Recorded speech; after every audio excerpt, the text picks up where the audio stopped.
Hi, everybody. I am here with one of my very good friends, Bonnijane, and we are going to talk about sex and being in a woman's body and parenting, maybe. Okay, we'll see. And we'll just see where we go. And Hold on. Sure. You lost me first. Forgot to put do not disturb. That was my fault. That's okay. Okay. Hey, we get to see your headshot when you had long hair. Yeah, I did used to have long hair. Yeah. So I was just reminding you that we had done an interview last year during COVID. And the interviews I was doing then were about making connections and offering resources to people. And those videos still get watched now, which is fun. That every so often I'll see the view count go up. And I asked you a question: how, on a scale of 1 to 10 or 0 to 10, how delighted are you to be in a woman's body? And at the time you said an 8, I think.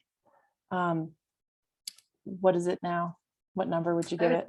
Yeah, I would definitely say a 10 now. Yeah.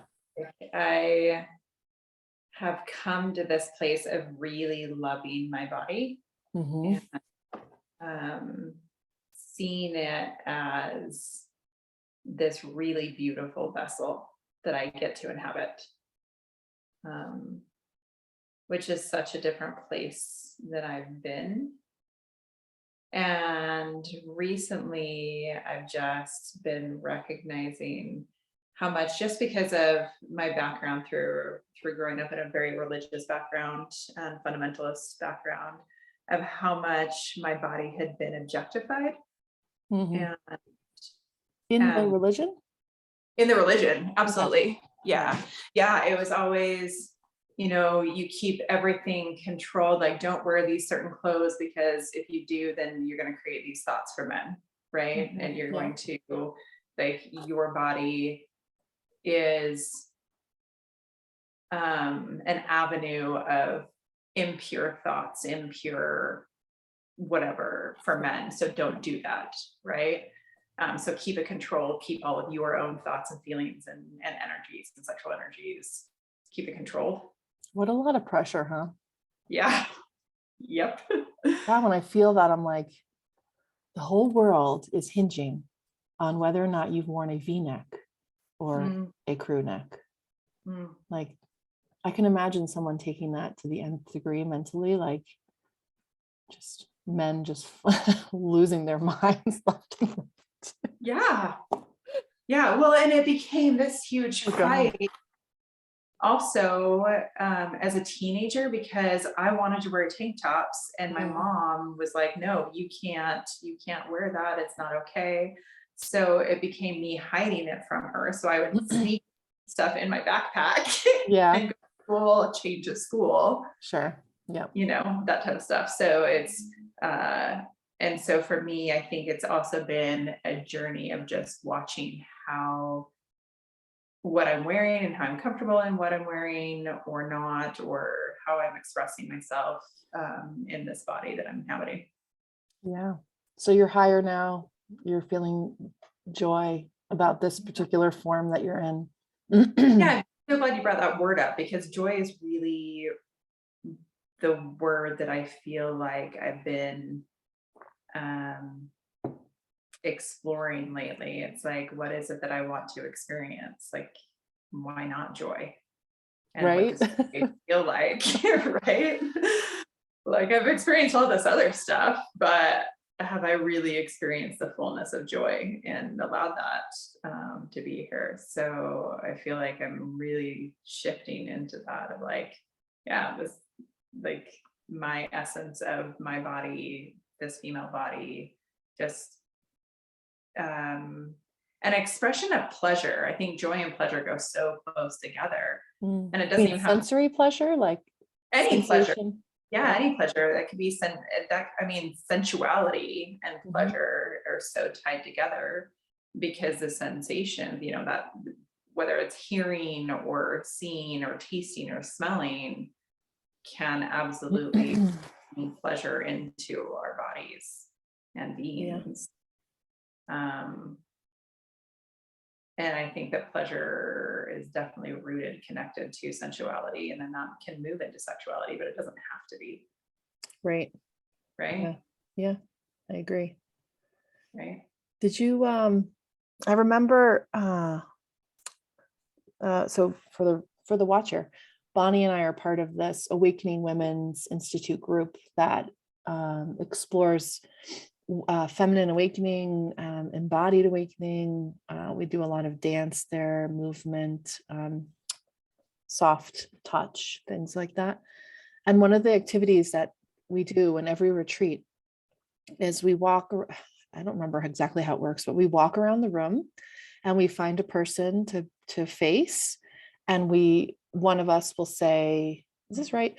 What I see in you is this, whatever. Right. And I remember I was at Kali. You talked about this, yeah. Yeah, in 2019, at the beginning of the year, I think. And that, my expectations of that retreat were that I would get to the root of, or feel in my body this sacred rage, which is kind of what she generally is about: protection, rage, and giving the fierce feminine a voice.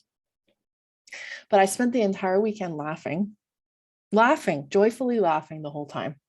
Everyone else is like, like making these crazily loud, expressive voices.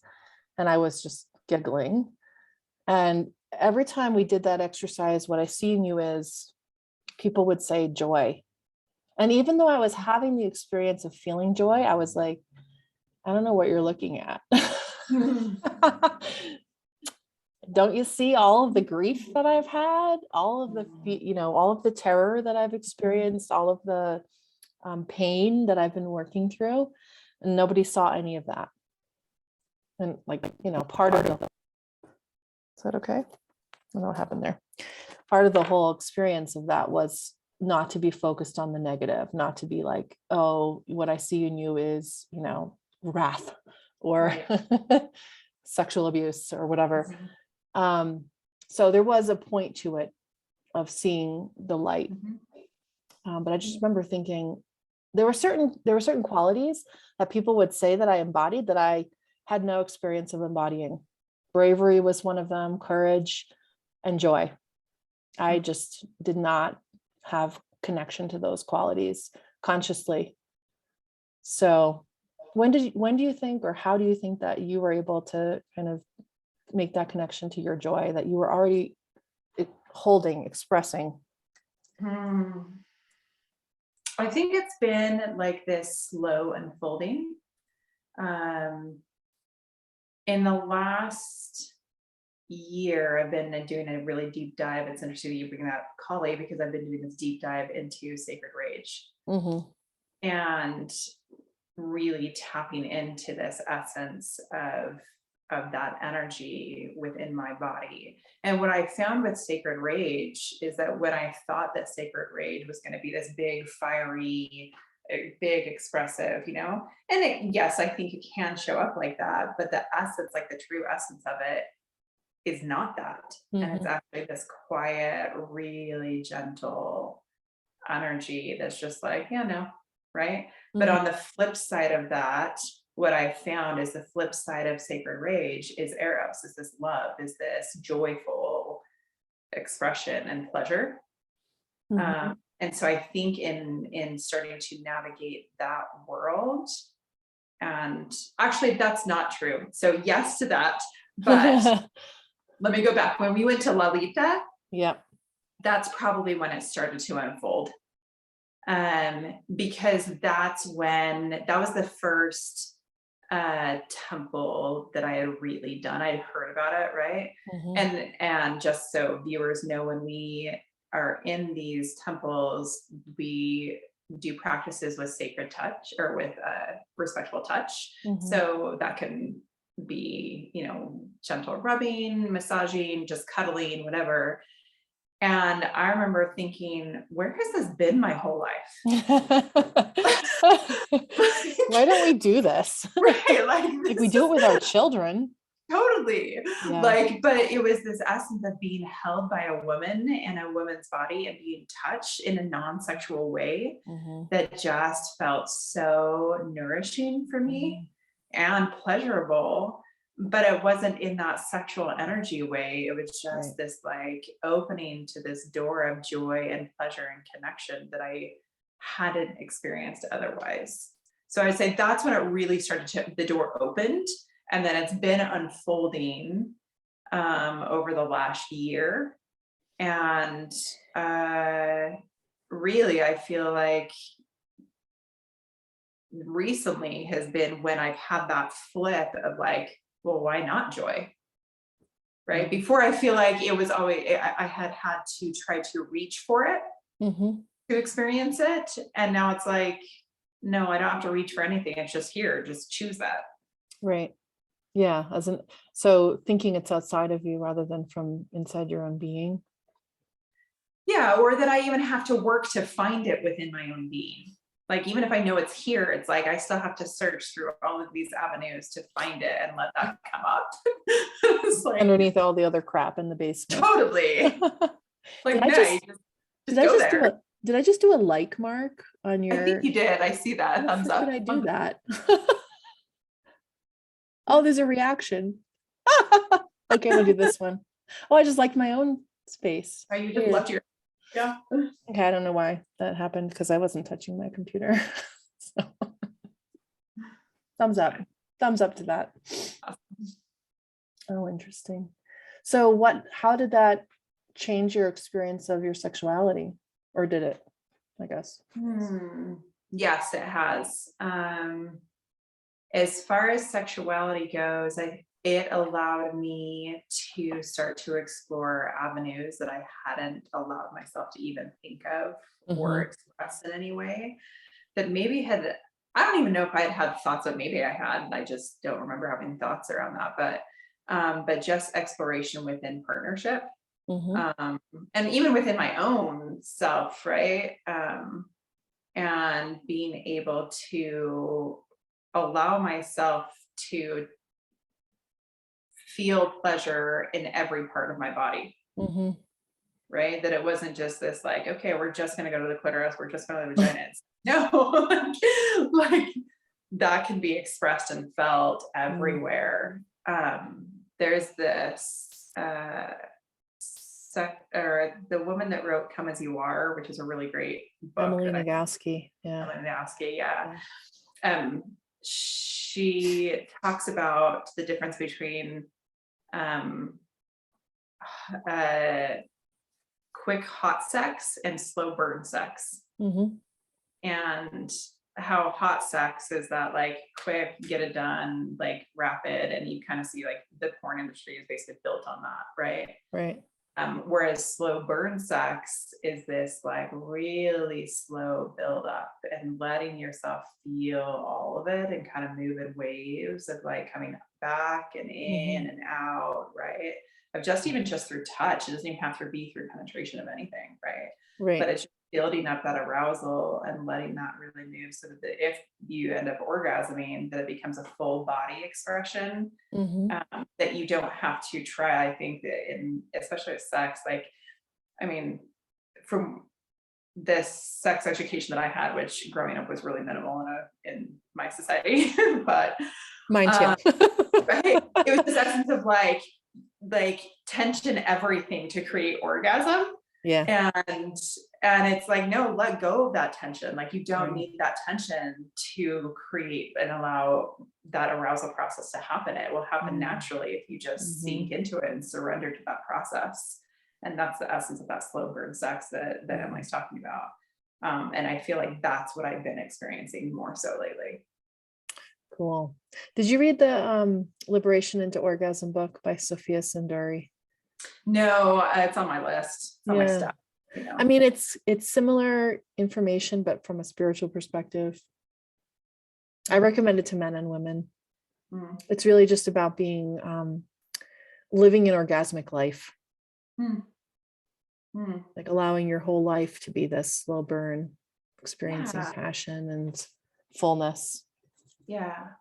So with that, I'm like taking that into a day-to-day basis, right? An everyday basis of I can look at a tree and, you know, feel aroused by a tree in some way, right? It's just like pleasure, right? It's Mhm. noticing those little things of creating that essence of build up to a connection, I guess. Mhm. Um, yeah, I think the hardest place for me to experience that and work with that at times is the parenting role and step into parenting. Yeah. Um, you know, but there are also moments, even in parenting, where I'm watching my kids and I am just awed by them, Mhm. or I love watching them. Like I know that they are so excited and they are so joyful, and that pleasure comes into my body, and I can watch that and really allow myself to take that in. Same. Yeah. It's hard in parenting because the mind says, "What, there's so much to do here. We have to do all these things, so we don't create space in our day to just sit and observe them." Mhm, Or if we do, we're like, "Okay, I have 20 minutes to watch them do something, but I've also not had one moment for myself to close mhm, my eyes and be still." For me, I was always like one foot in and one foot out mm, parenting yeah, as a way to survive and to deal with all the anxiety. mhm. Yeah, I can relate to that one foot in, one foot out aspect. And I still find myself for sure doing that at times. Mhm. But I would say more often, especially on those moments where I know that we're doing an activity together, something where I really put my whole self in there. Mhm. Like I'm with you completely. Like last night, I was putting my husband, she's 6, to bed, and we were listening to Mannheim Steamroller Christmas, Mhm. and just cuddling in bed with her. And we just started playing around with the beat to the song, and she just was laughing and giggling. And I was creating these the whole animals that were going to the beat of her song all over her body. And she was just cracking up so hard. And it was so fun to just have that moment with her, even though it got to the point where she's like, "Mom, stop, I'm gonna pee my pants." But yeah, and it's those moments where to me it feels like that same essence in a different way of relationship, um, that I felt in Lalita, where it's like this connection in this way of just fun and connect and joy. Mhm. Powerful presence with somebody. Yeah. Yeah, I've over the last 3 or 4 years, I'm not with my kids all the time, as you know. But when I am with them, that's really my number one priority is Mm, being as conscious and present as possible. And it's somewhat easier for me because I'm coming in from out of town and there's just this mhm. automatic like Yep, setup of it's the totally. weekend and we're Right. relaxing. Mhm, Um, but when last year during the pandemic, they were here for 8 weeks at one point doing their virtual school from here. So yeah, mhm, that was a challenge. That was mhm, definitely a challenge for me to remain present, to keep carving out time for myself, mhm, to make sure that my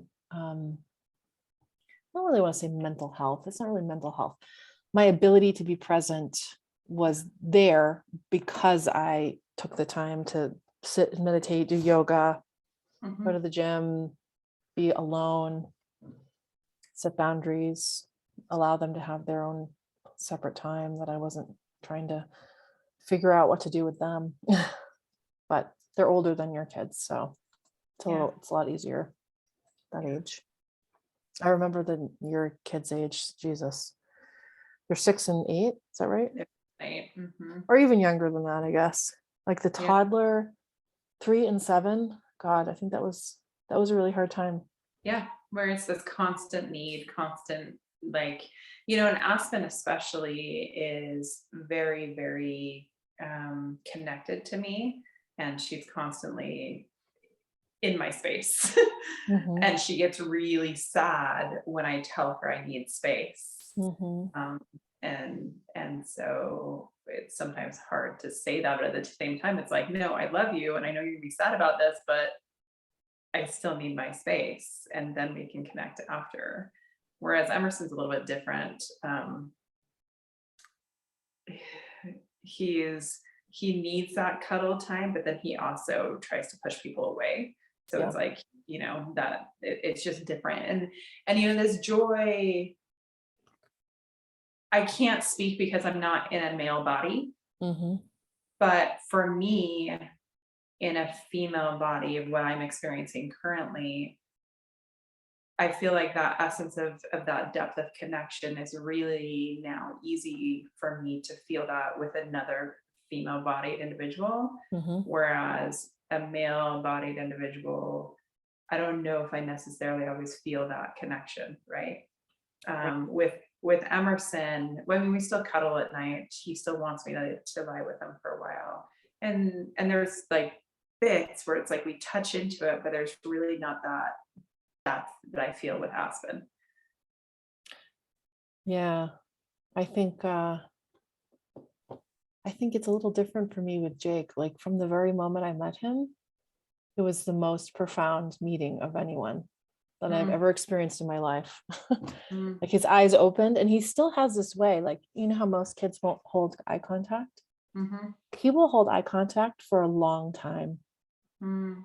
And it's like, I can't, oh my God, it's how can you not, how could you miss seeing that there's another soul in there? Like it's just so obvious. And he's a regular boy, like Right. breaking shit and banging around. But I have had that experience with him. Um, I think, I had more difficulty with Mia, Mm. with Interesting. with because of my own negative perceptions of being in a woman's body. Mm. I was more fearful of her becoming a woman, of like as she got older and older, Yeah. like What that would everything, all the pain that I knew she was coming Yeah, right. into. Right. Yeah. Like she started to get curves and like look like a grown-up woman, and I see the men staring at her in the street, and I'm like, oh Lord. There we go. Yeah. Yet she has, like a lot of women her age, so awake and aware to that. Whereas I just remember feeling creepy, like creeped out, but not knowing why. She understands that's sexually objectifying, that's you know, misogyny, like she can call it what it is in the moment. So all my fears for nothing. Because she's not unconscious in it. Yeah. And if you're Yeah. not unconscious in it, you can take action to take care of yourself. Mhm. You can do things for yourself. If you're unconscious in it, you don't know what's wrong, then you don't know how to You have no be. idea. Right. You don't know how to act in it. So thank God. Yeah. I don't Well, know. and I wonder if my experiences that I've had with men stem down to these familial and generational and religious patterns that have been passed down of fear of men, Mhm. right? Of being Yeah. objectified, of being whatever. And it's almost like without knowing it, I had created space between myself and a male bodied individual without even knowing that that space was there. Yeah. It's like part biological, part psychological. I mean, there's multiple areas to understand. Mhm.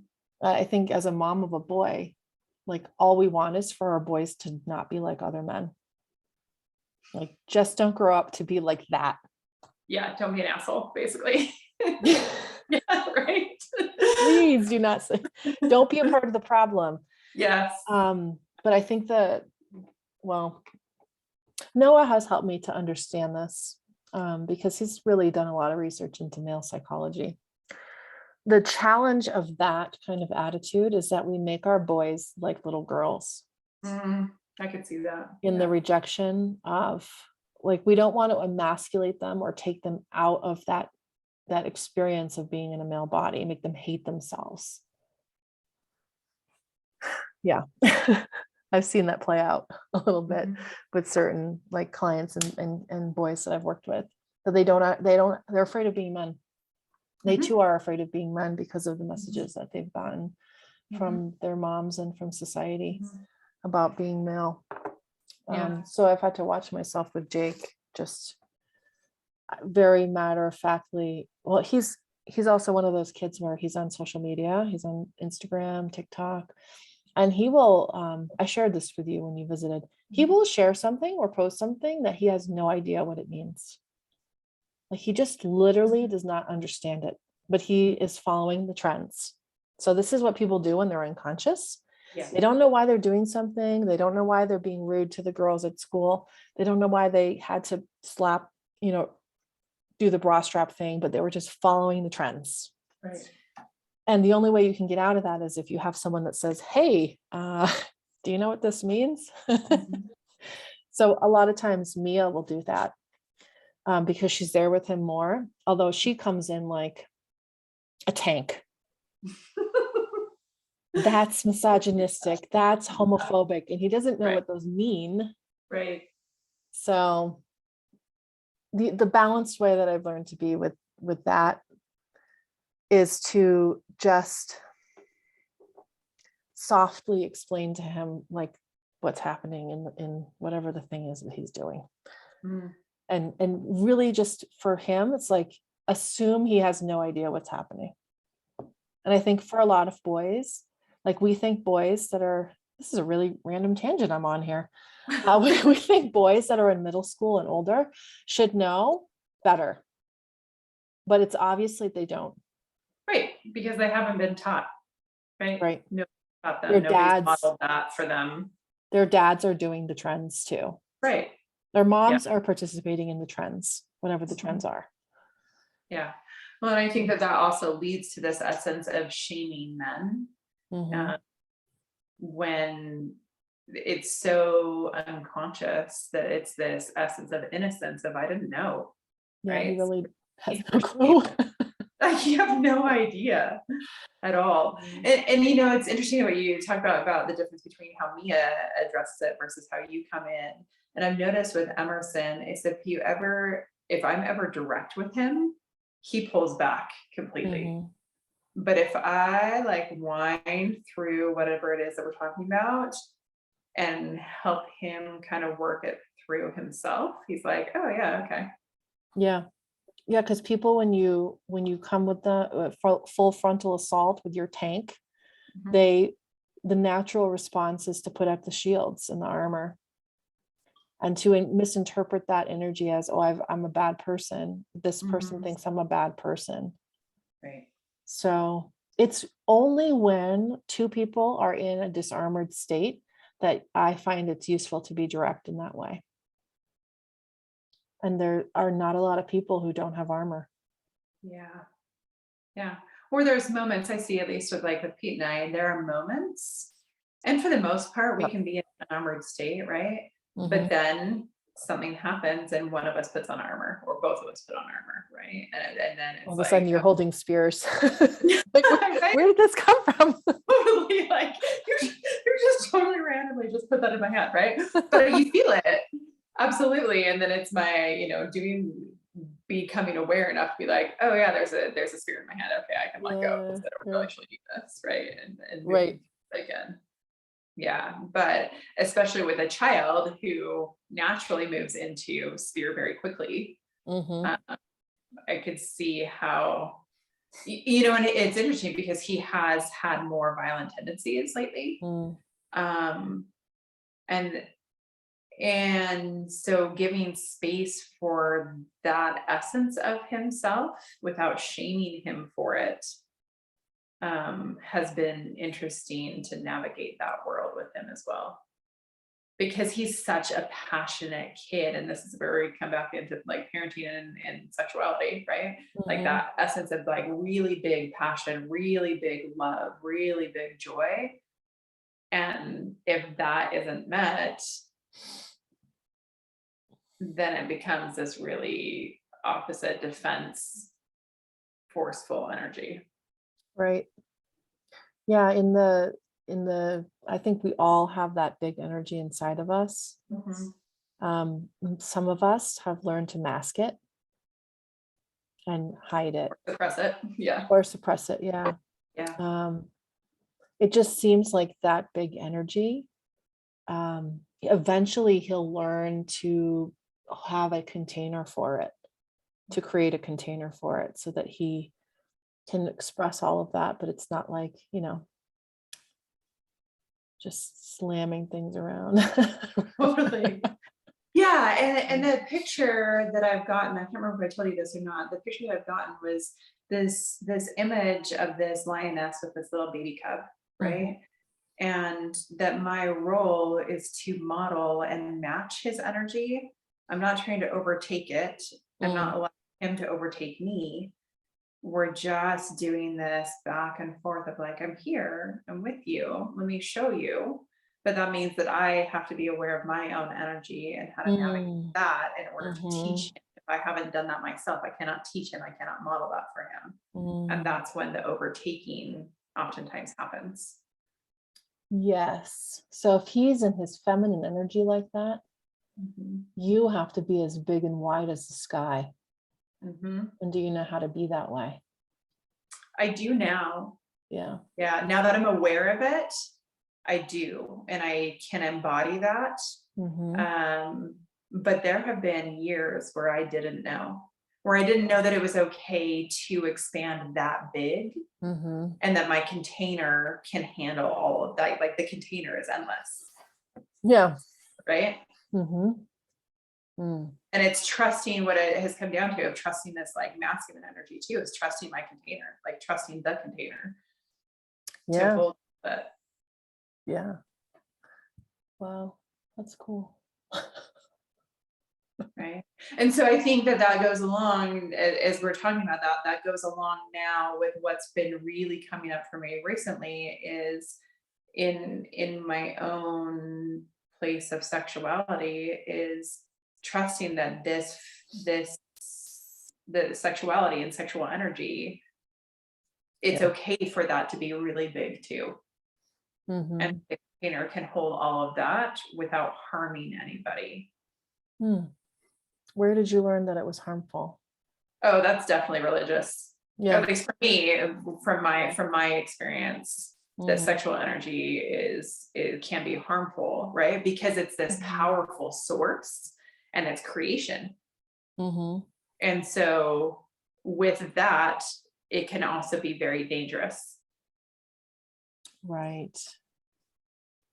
That reminds me of that myth that Shamali tells about the mother, I think it's a Greek myth, who gives birth to all of those, the Gorgons and the half men, half God, and the Uranos. Like, did you hear this myth before? This sounds vaguely familiar. I'll share, she did a TED Talk. I'll share the TED Talk. Oh yes, I did. Yeah, I watched the TED Talk. Yeah. Now that you say that, yeah. And the sky god, the father god, Uranos, banishes all of the created things, the monsters, to the underworld. That's what we do.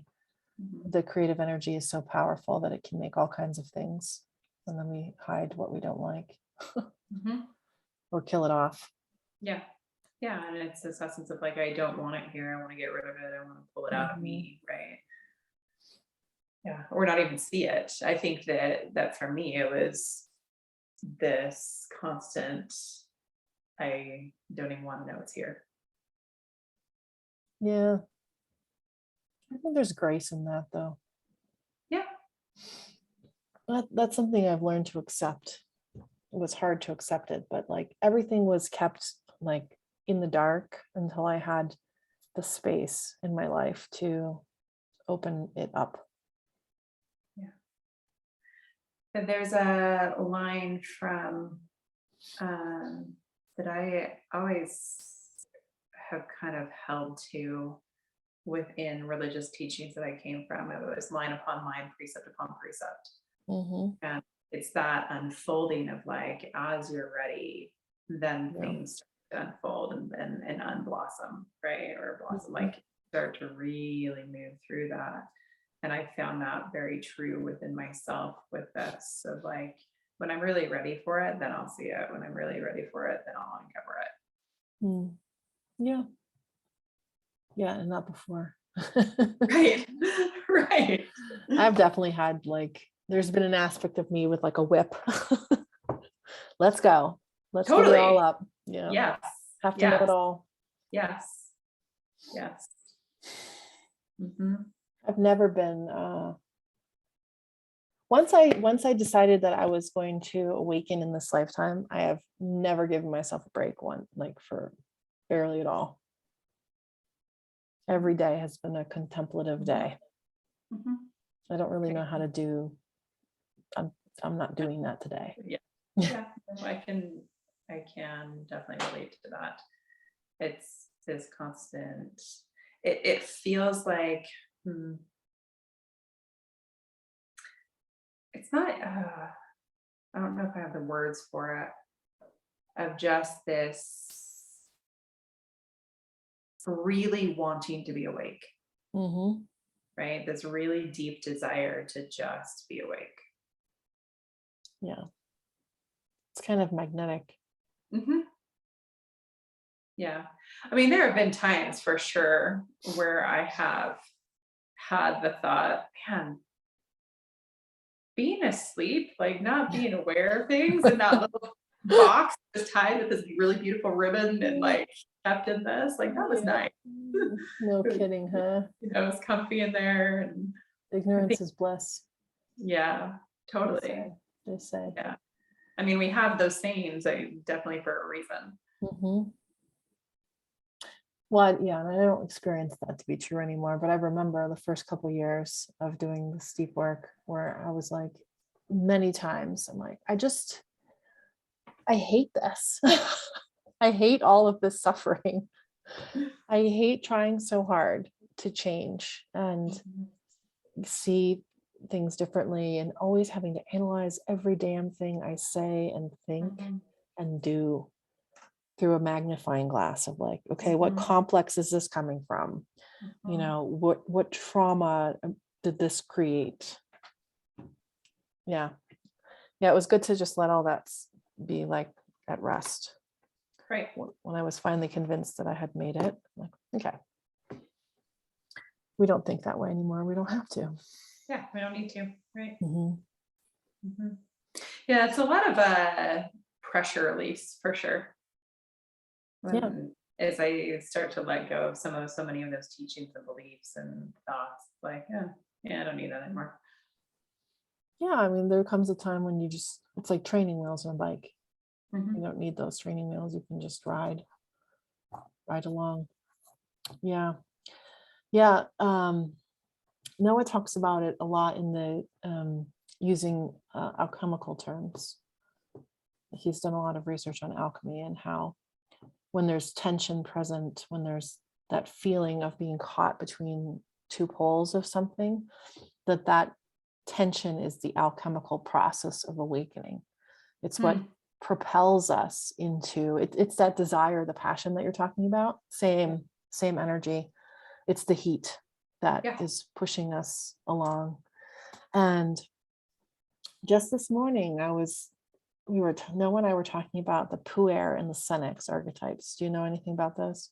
I don't. It's a good one to research. Because I think you and I are very similar, where we have historically laid on that spectrum. So in Jungian psychology, they have poles. Like there's the archetype of the puer, which is the Peter Pan, like eternal child, and there's a senex, which is like the hermit in Tarot, or like the wise old man. Yeah. And it's not really linear like this. It's more cyclical.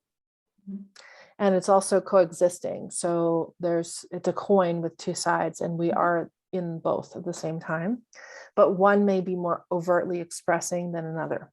So, you know, for folks like you and I, we probably express more like the senex through most of our life.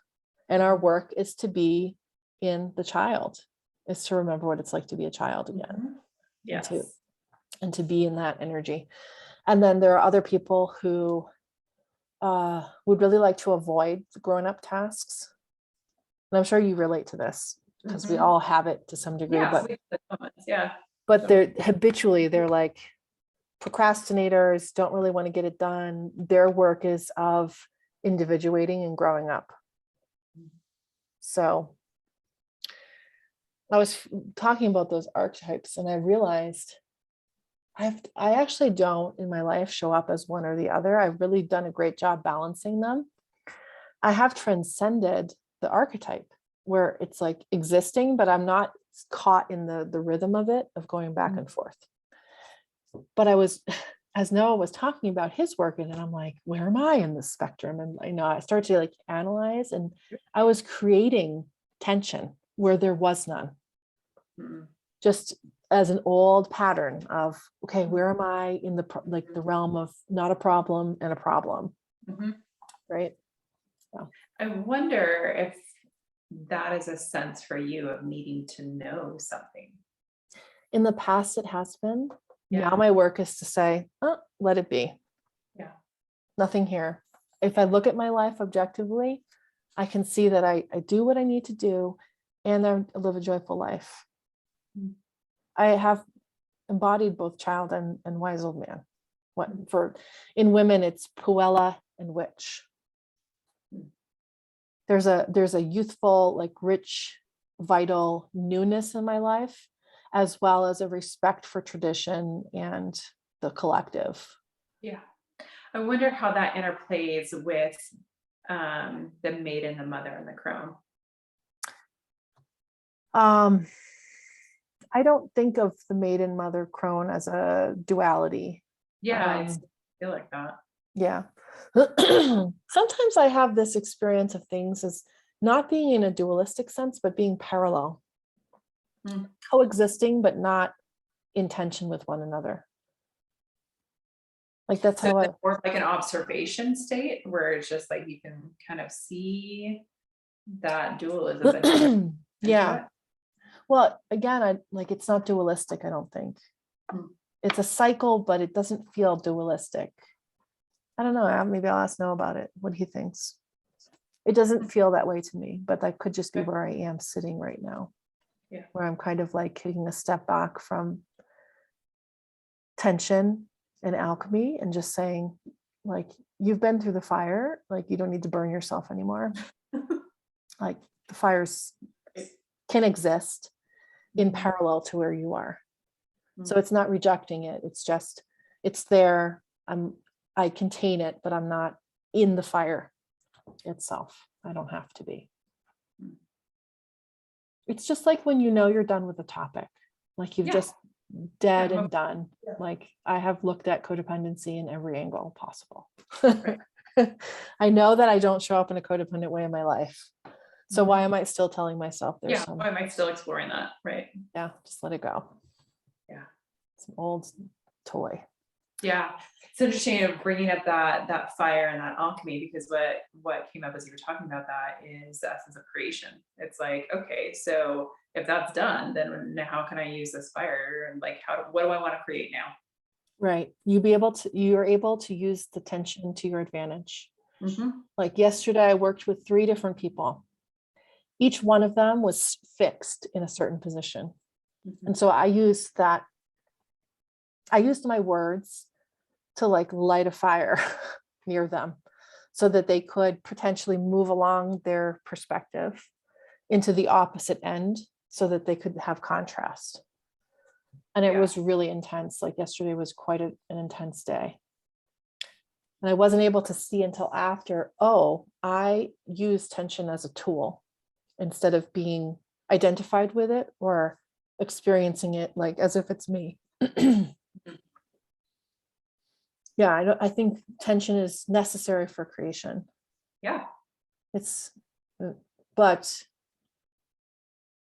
do you identify as creation? Or are you more than that? That's what I've been working on. Can I hold duality inside of me and be in right relationship to it while still knowing that I'm not the Senex puer. Like that's not who I am. Who I am does not have words. I exist parallel to this. Parallel is the best word for it right now. Maybe it will get different at some point, but yeah, I feel the energy of that, of what you're saying, but can also feel how parallel isn't necessarily the right word. yeah. Mm-hmm. Like when you think about non-existence, that emptiness Mm-hmm. of, I can't even say creation, it's not creator, God. It's the emptiness of everything. Mm-hmm. Non-existence, that's non-existence. And then existence or duality is like, it no longer works for me to think of it as being within. Like I used to have this model of like a sphere that when you you begin very unconscious, kind of at the center of the sphere, and as you awaken, you like expand yourself out to know yourself to be the whole sphere. But imagining it that way still makes it a thing. It's a sphere. Yeah. So now I don't know what language to use to describe it other than something that's parallel in that it's dually existing. It's everything's existing and non-existing. It's very awkward to describe. That brings up the idea of containment again, of like, right? It's that idea of like, if it's a sphere, it's a circle, then it's contained. Right. I think I Yeah. needed that model. Right. But for a good reason. If you expand past that sphere and yet it's still contained without a container, without a like boundary Edges. container. Yeah, there are no edges. Yes, it's just always there and yet contained. Contained, not contained. It's the Contained, language of duality. Yeah. So It just is. Yeah, isness. That's about all you can Yeah. say. Isn't that weird though? Yeah. I love that word, the isness. That has Yeah. been like one of my new favorite words from the past year that I've really played with, the isness of things. Mm-hmm. It's a really relaxed, like when you feel that things just are as they are, there's an isness to everything. It like, there's nothing to hold on to. There's nothing to like grip tightly with all of your might. Right. But gripping is so fun sometimes for whatever reason. I know. I know. And I'm reading this. I'm reading this book that you might actually really enjoy. Let me find the title of it so I can tell you about it. It's a Buddhist book, and I've never read any Buddhist books because I don't know. I've been kind of like about all of them for some reason. This one's called Treasures from Juniper Ridge, and it is literally like a bullet point description of how the attitude to have when you are awakening. It's like basically the gist of the whole thing is there's nothing to strive for, there's nothing to do, there's nothing to see and nothing to gain. Anytime a thought arises, any tension at all, just let it be. It's just the isness of everything. And then it goes further. You're like, what? It goes further. I'm just trying to sit with that of like, yes. Yeah. Yes. And just feeling my way through on a day-to-day basis. What does that mean? Right? On a moment-to-moment basis, what does that mean? Well, practically speaking, that's something you cultivate in meditation. Mm-hmm. And out of that comes right action, right speech. They call it right action and right speech, which just means fully compassionate, fully loving. Like when you're in that energy of like, there's nothing to do here, all the tension, all of the fear, all of the beliefs don't exist. So you can act authentically in whatever way you want in the moment. Whatever. And of course, when you're in that space, the most loving, the most compassionate action comes up. It doesn't mean that you're detached from like humanity and you're like, well, I can hit my kids then. No, you're always kind, you're always compassionate, because that is the nature of being in that cultivated space. So it's weird. It's like Buddhism is like, cultivate emptiness. Don't do anything at all. don't strive for nothing, but cultivate compassion. But don't strive for that. But don't be attached to it. Right. I think you're going to get it when you read the book, though. Yeah. If you want to read the book. I'm gonna have to feel that out. I can feel these strings that go to, but what about in a day-to-day basis of experiencing, I think we had talked about this too when I was there, experiencing your emotions, but don't be attached to them, right? It's more like I had this trippy, and I'm still in it. It's not like I can get out of it, of being like an observer and watching all of life just kind of pass by, just as if it was like scrolling on a TV or something. And so that is what I see with emotional energy, with thoughts, beliefs, even my own death is sort of like flashes of things just scrolling by. And in this place, it's like, if I was to experience death, it's just it's another moment. It's just a moment. So I have that same feeling about emotions. Yeah. The first step that I took towards that, though, was recognizing that the stories that I have about fear, anger, etc., that those feelings don't have to have names. They're just sensations in the body, and they could just as easily be joy, excitement, and passion. Yeah. So that I had to change my identification with them. And then I could say, it's just another phenomena of the body, and not really care about it very much. Yeah.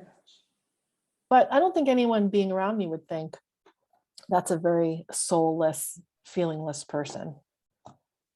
Like, I have had that perception about some people who have awakened, that they end up sounding like robots. Yeah, totally. And I'm like, And I don't want to be like that. Right. But for me, I guess that there's also this essence of a spiritual practice for me is really being in the essence of life in what is in the moment, right? Whether that is eating or being with my kids, or even experiencing like the stuff that happened this week with the tornado in Kentucky, right? And being with that essence of suffering or grief. It's like, it's here, it's real, it's being experienced. And I can still experience the pain and the hurt from all of that, but I don't have to be attached completely to it and create stories around it. You don't have to be identified with it. Yeah. Right. When I'm experiencing suffering and emotional energy and stuff, I know that I have gone unconscious. That to me is a sign that there's some unconscious thing happening, and I need to take a step back. But that's the masculine. That's cultivating that masculine sky space, to be able to allow yourself to experience without identifying with it. It is a tricky. It's a really high level of achievement to be able to non-achievement to be able to be able to allow reality as it appears to be to exist without identifying with it. That's why the Buddhists say, observe everything and let it be. Let it be as it is, and then do as you will. In the letting it be, you're still acting. You're not like passively just meditating all day long. Right. Yeah. So then I start to think, and maybe it's just because I work in the realm so much of sexual abuse, right? Of this essence of like, okay, so somebody who has been or being sexually abused, it's like, let that be, but at the same time be awakened enough to it to say, no, this isn't okay, right? And to take action to stop that, and yet feel all of the emotions that have come from that violation, from that violence, from whatever that person has experienced with that act. Right. Yes. That is one place in the path where you learn to separate yourself from the experience that the body has had. Yeah. but it's mostly the mind that creates the stories about it. Right. So, if something were happening with my daughter, I would let it be. Okay, letting it be, which doesn't mean I'm gonna just let her keep experiencing it. Totally. No, it just means I would non-reactively respond to what's happening. Sometimes I've found myself doing that, and it's kind of weird because my daughter's looking at me like, why aren't you upset about this? Right. Yeah. So I was just thinking of like, what if she wants you or needs you to be upset with her or for her, which potentially could be a trauma bonding aspect, right? Right. So when I think about that, there's this line. You know who Maharaji is? Mm-hmm. Maharaji was a guru in India. He was Ram Dass's guru and Krishna Das and a bunch of other people in the 60s. And one day he was walking with his disciples, one of his disciples, and he suddenly laughed.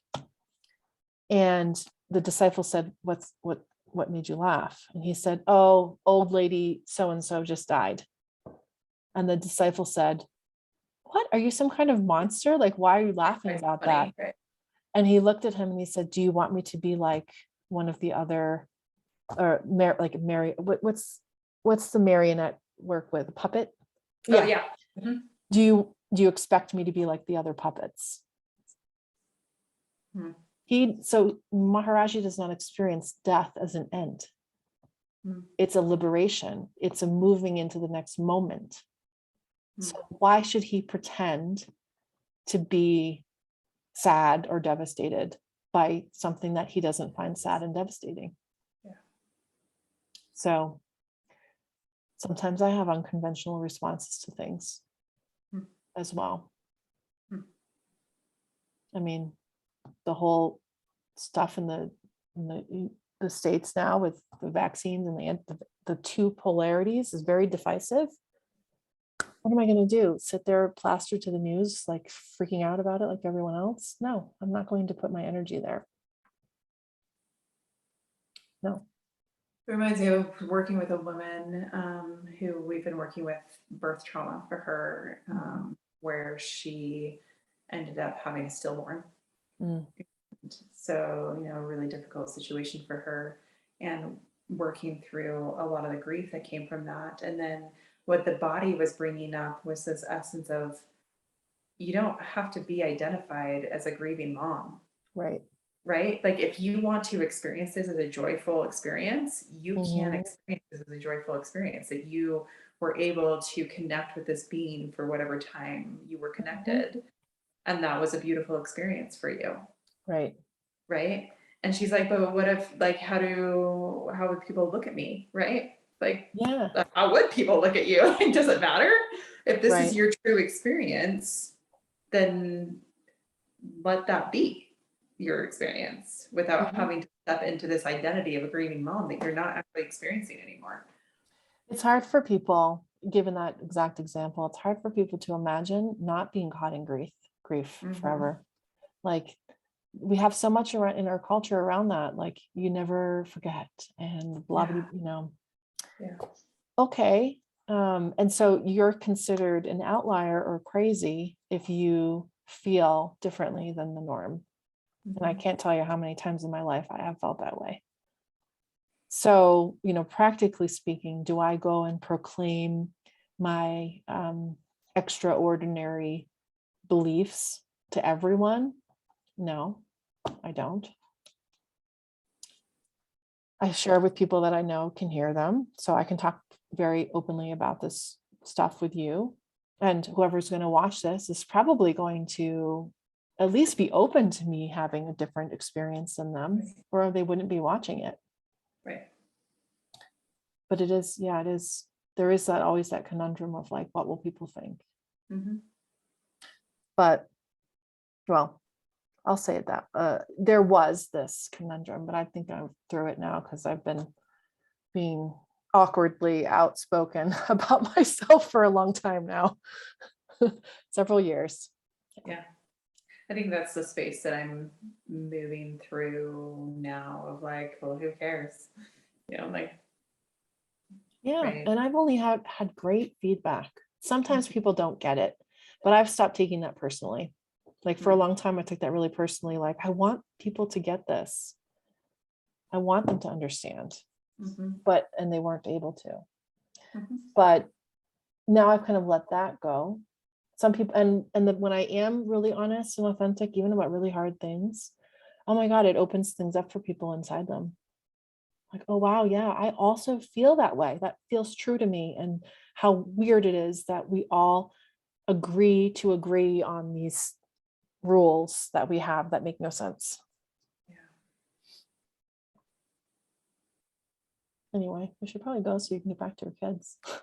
Yeah, we're gonna go sledding. Oh, fun. Yay. Wow. I'm like blown away by our talk. So good. I'll have to watch it back like I watched the one with Pete. Yeah. Well, I love you. Thank you for spending time with me today. Yeah, thanks. That was lovely. Nice. Tell everybody there I said hi. I know. Okay. Bye. Bye. Love you. Love you too.